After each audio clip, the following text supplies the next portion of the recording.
our last podcast in 2023 to talk about all things Princeton Vikings. We're here with AD Joe Roberts. Joe, how are we doing today? We're doing great, Rob. How are you today? It's great to see you. Good to see you. It's great stuff. Wrapping up everything. I can't believe we're wrapping up 2023, but it's been a great calendar year for the Vikings, and we'll wrap this show up talking about winter sports, and let's go into the gym and start boys basketball 2-2 on the season. And it's I think it's going to be a nice, really nice season for the Vikings as they learn each other as a team. And you and I both know how tough the GMC is for boys basketball, and I think only good things to come here for the Vikings. Without question, I think that I think top to bottom the league is just it's every night's going to be something different. Hamilton really gave the Vikes a great test on Friday evening, and then of course Coach headed on up to Lima on Sunday and played in the Coach Q Classic. And he's nothing short of wanting to make sure our schedule's preparing us for the postseason play. No question.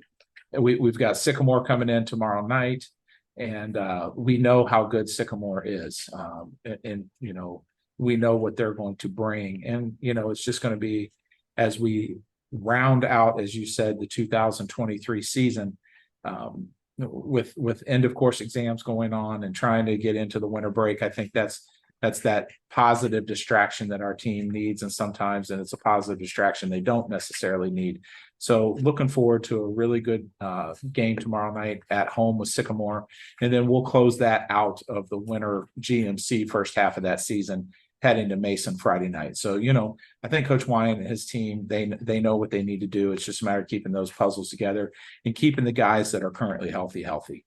Right. And then they're traveling for a Christmas tournament. It's a great bonding experience to spend time together. And to me, that's, back to my coaching days, that's when the cohesiveness of the team comes together over that Christmas trip, and then get after it in the GMC in 2024.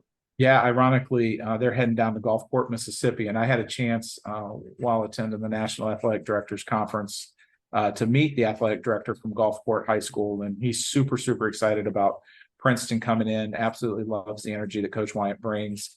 And they have Windermere Prep coming in out of Windermere, Florida, which I guess is one of the top ranked teams in the country. And I told Coach Wyatt that'll be our first matchup is Windermere Prep. So nothing short. And I said that jokingly because it's not, but looking forward to getting them down to Gulfport and getting that experience and getting that exposure as well. And I was actually last Christmas at Windermere Prep and broadcast from their gym at their Holiday Classic.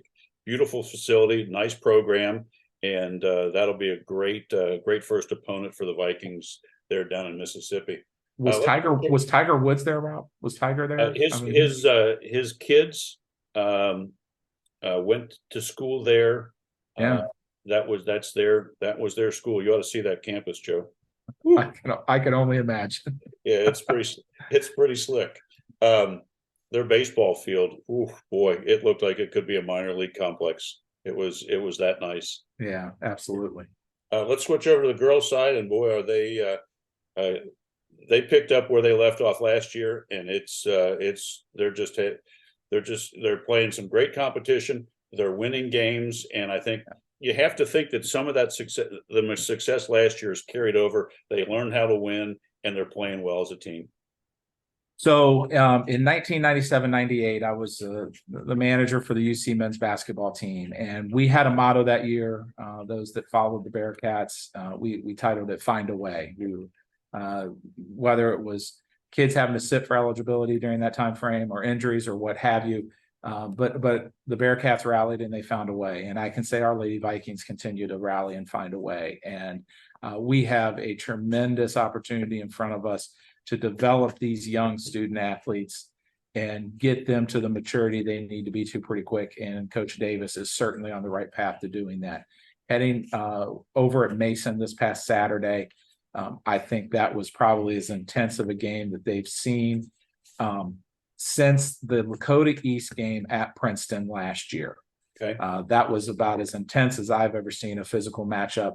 And that even includes what we did in the state tournament run, but that matchup there really did prepare us. Our girls sat back and rallied behind one another and stepped up, and no one is going to say that the other is better. They are doing it as a total team game. And when it comes down to who needs to make the shot or who needs to get the rebound, that team is going to do that. And super, super excited about what's to come with the Lady Vikings. We will have Coleraine at home this coming Wednesday, and that'll be a really good matchup for our girls. We're going to have little Vikes there that night and going to kind of recognize what's going on in our elementary program. But then after that, it's going to be really great to see. So excited about where we are there. And then that'll lead us into that holiday classic that we'll have here the 29th or 28th and 29th of December. Yeah, I'm anxious to see MND with their new coach and their new staff to see how things are going with the Cougars. But yeah, that should be a good one. And best of luck to them as they wrap up 2023, and great success ahead in 2024 to them. Let's switch over to one of yours and my favorite, indoor to the lanes. Let's talk Princeton bowling. Absolutely. We just keep on rolling that ball. We're going to go to Mason Bowl tomorrow and face Kings in a non-league match. And then they get a little bit of time just to kind of set and get ourselves ready for the gauntlet for the winter season. Bowling's been a little bit tough to schedule this year for Coach Wilson and his staff. And it comes down to the availability of a bowling lane. It's finding the matches aren't the problem. It's when can we bowl them? And it seems like bowling this year is you bowl a match and then it's like you've got 9 or 10 days off, and then all of a sudden you bowl 7 in a row just because the bowling alley is available to have those matches. And so that's been a little bit different, but super excited about getting those kids in against Kings tomorrow night, and then getting them set up and ready to go for that back to school bash, which really will be a precursor to what we'll see in the sectional tournament, simply because it'll be over at Roll House. It'll be an opportunity to see a lot of the teams, pretty much all the teams that we'll see in sectional. And then those kids will start to figure out, our students are going to figure out where they need to be in order to get out of there to move into district. Isn't it crazy that 5-8 years ago, there was only a handful of bowling teams. Now there's so many teams and everyone's competing, and you can't find lanes to schedule matches. It's amazing. I mean, and it is. And it's that because these bowling alleys, kind of like a golf course. I mean, they're so dependent on leagues and so dependent on what happens for them. And high school programs, you can't go up there and bowl at 10 o'clock in the morning. You got to get there, and bowling alleys will flat tell you, like, you need to be done by 5:30 because this league's coming in, or we'll give you the last 2 lanes or what have you. And it's not that the bowling alleys don't want to have the programs, and they want to build and develop. And I really do. I need to applaud Gilmore Lanes because of what they've done in making sure our house stays our house, and they really love having Princeton there. And they actually provided memberships to every one of our bowlers to the junior PBA. Yeah, and provided that for them so that these kids get access and they can go up there and right now, after school and practice when we're not having practice, and it's $1 a game for them. So it's just a great opportunity, and we're very thankful for that.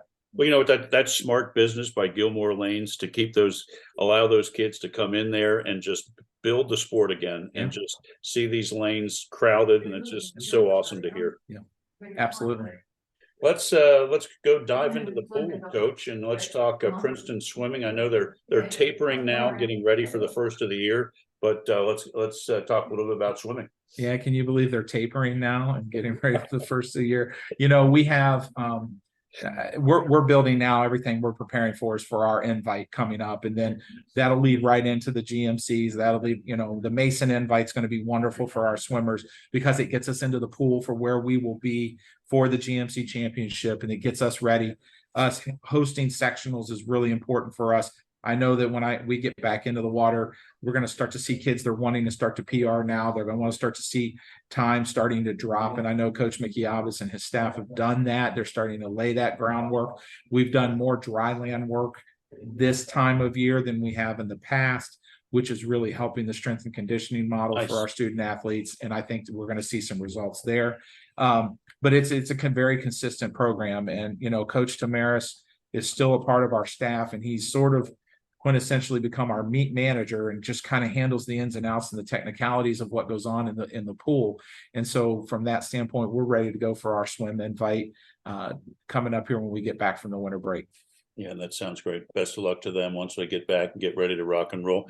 Let's wrap up this week's show, Joe, with talking about Viking wrestling.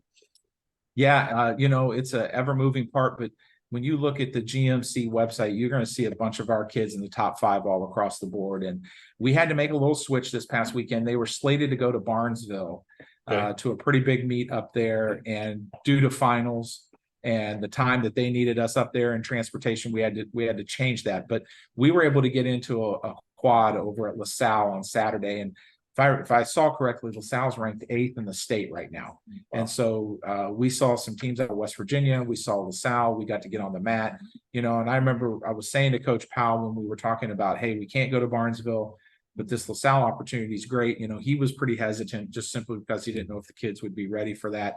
But again, if you put them on the mat, that's how they're going to be ready. And, right. and we can be in the room as much as possible. And I know what they're doing in that room is important, but you get them on the mat against other competition, win, lose, or draw, but we're going to see where we are as we lean into the second half of the season. So really excited about where we are in that low to middle weight class. Again, like I was saying last week, really excited about what we're seeing in those upper heavyweight classes, just in the sheer numbers. But again, those kids haven't been exposed to wrestling as much. But I think as we move into January, it's going to be really good for them. Yeah, that's exciting, Joe. Well, best of luck to all the Viking student athletes as we wrap up here in December. We'll get back together on January 8th and run our shows through the winter season. As always, Joe, thank you for your time. Merry Christmas and Happy New Year to you, your family, your staff, and safe travels back. And we will touch base in 2024. Rob, same to you and your family and everybody at ESP Media, and we will see you in 2024, if not before. Thanks, bud. All the best. Thanks. Yep.